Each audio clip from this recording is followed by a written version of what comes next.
ವರ್ಷಿತಾ ವಿದ್ಯಾರ್ಥಿನಿ ಕೊಲೆ ಪ್ರಕರಣಕ್ಕೆ ಸಂಬಂಧಪಟ್ಟಂತೆ ಸಾಕಷ್ಟು ಅನುಮಾನಗಳಿತ್ತು. ಬಟ್ ಕೊಲೆ ಹೇಗಾಯಿತು, ಯಾವ ರೀತಿ ಸ್ಕೆಚ್ ರೂಪುಗೊಂಡಿತ್ತು, ಎಷ್ಟು ಭೀಕರವಾಗಿ ಆಕೆಯ ಹತ್ಯೆ ಆಯಿತು ಅನ್ನೋದ್ರ ಬಗ್ಗೆ ಪೊಲೀಸರು ಎಳೆಯಾಗಿ ಈ ವಿಚಾರಕ್ಕೆ ಸಂಬಂಧಪಟ್ಟಂತೆ ಮಾಹಿತಿಯನ್ನು ಕಲೆ ಹಾಕಿದ್ದಾರೆ. ವಿದ್ಯಾರ್ಥಿನಿ ವರ್ಷಿತಾ ಕೊಲೆ ಕೇಸ್ಗೆ ಸಂಬಂಧಪಟ್ಟಂತೆ ಮೇಜರ್ ಟ್ವಿಸ್ಟ್ ಸಿಕ್ಕಿದೆ. ಚಿತ್ರದುರ್ಗದ ವರ್ಷಿತಾ ಕೊಲೆಗೆ ಹೇಗಿತ್ತು ಗೊತ್ತಾ ಪ್ಲಾನ್?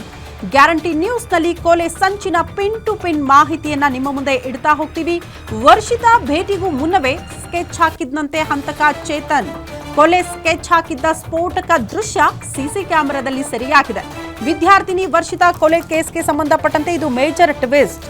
ಯಾವ ರೀತಿ ಈ ಹಂತಕ ಚೇತನ್ ಆಕೆಯನ್ನ ಭೇಟಿಯಾಗೋಕ್ಕೂ ಮುನ್ನ ನಿಂತು ಸ್ಕೆಚ್ ಮಾಡಿದ್ದ, ಆಕೆಯನ್ನ ಕೊಲೆ ಮಾಡಲೇಬೇಕು ಅನ್ನುವಂತಹ ವಿಚಾರಗಳನ್ನ ಆತ ತಲೆಯಲ್ಲಿ ಇಟ್ಕೊಂಡಿದ್ದ ಅನ್ನೋದಕ್ಕೆ ಸಂಬಂಧಪಟ್ಟಂತ ಒಂದಷ್ಟು ಸಿಸಿಟಿವಿ ದೃಶ್ಯಗಳು ಕೂಡ ಅದಕ್ಕೆ ಸಾಕ್ಷಿ ಹೇಳ್ತಾ ಇದೆ.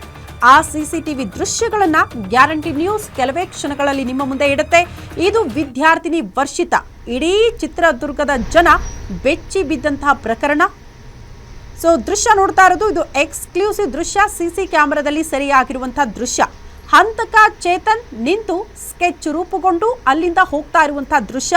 ಆತನ ಕೈಯಲ್ಲಿರೋದು ಏನು ಅನ್ನೋದು ಬಹುತೇಕರ ಪ್ರಶ್ನೆ. ಬಟ್ ಪೆಟ್ರೋಲ್ ಹಿಡ್ಕೊಂಡು ಅಲ್ಲಿಂದ ಆತ ಮೂವ್ ಆಗ್ತಾ ಇರುವಂತಹ ದೃಶ್ಯವನ್ನ ಮಾರ್ಕ್ ಮಾಡಿ ಗ್ಯಾರಂಟಿ ನ್ಯೂಸ್ ನಿಮ್ಮ ಮುಂದೆ ಇಡ್ತಾ ಇದೆ. ಅಲ್ಲಿಗೆ ಪಕ್ಕಾ ಪ್ಲಾನಿಂಗ್ ಆಗಿತ್ತು. ವಿದ್ಯಾರ್ಥಿನಿ ವರ್ಷಿತಾ ಅನ್ನ ಕೊಲೆ ಮಾಡಲೇಬೇಕು, ಅದು ಕೂಡ ಪೆಟ್ರೋಲ್ ಸುರಿದು ಬೆಂಕಿ ಹಚ್ಚಲೇಬೇಕು ಅಂತ ಆತ ಮೆಂಟಲಿ ಫಿಸಿಕಲಿ ಅದನ್ನ ಪ್ಲಾನ್ ಮಾಡಿದ್ದ ಅನ್ನೋದು ಈ ದೃಶ್ಯಗಳಿಂದ ಅದು ಅರ್ಥ ಆಗ್ತಾ ಇದೆ.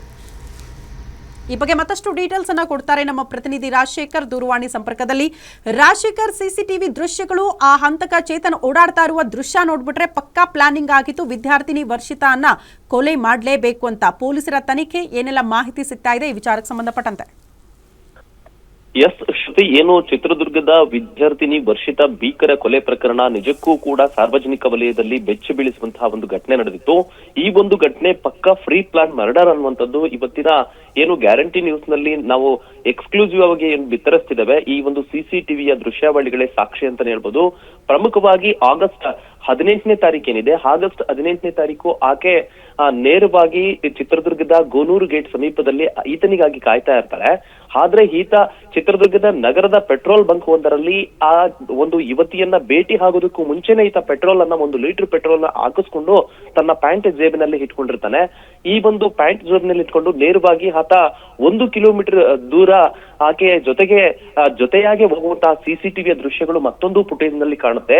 ಹಿಂದೆ ಮುಂದೆ ಏನು ಆ ಯುವಕ ಮುಂದೆ ಹೋಗ್ತಾನೆ, ಆ ಯುವತಿ ಆತನನ್ನ ಹಿಂಬಾಲಿಸಿಕೊಂಡು ಹಿಂದೆ ಹೋಗುವಂತಹ ದೃಶ್ಯಗಳು ಕೂಡ ಲಭ್ಯವಾಗಿರತಕ್ಕಂಥದ್ದು. ಅಷ್ಟೇ ಅಲ್ಲದೆ ಆತ 1 ಕಿಲೋಮೀಟರ್ ದೂರ ನಗರದ ಹೊರವಲಯಕ್ಕೆ ಹೋಗಿ ಆಕೆಯನ್ನ ಮಾತಿಗೆ ಮಾತು ಬೆಳೆದಂತಹ ಸಂದರ್ಭದಲ್ಲಿ ಆಕೆಯನ್ನ ಒಡೆದು ಸಾಯಿಸಿ ಏನು ಆತ ತೆಗೆದುಕೊಂಡು ಹೋದಂತಹ 1 ಲೀಟರ್ ಪೆಟ್ರೋಲ್ ಅನ್ನು ಸುರಿದು ಆಕೆಗೆ ಬೆಂಕಿಯನ್ನು ಹಚ್ಚುತ್ತಾನೆ.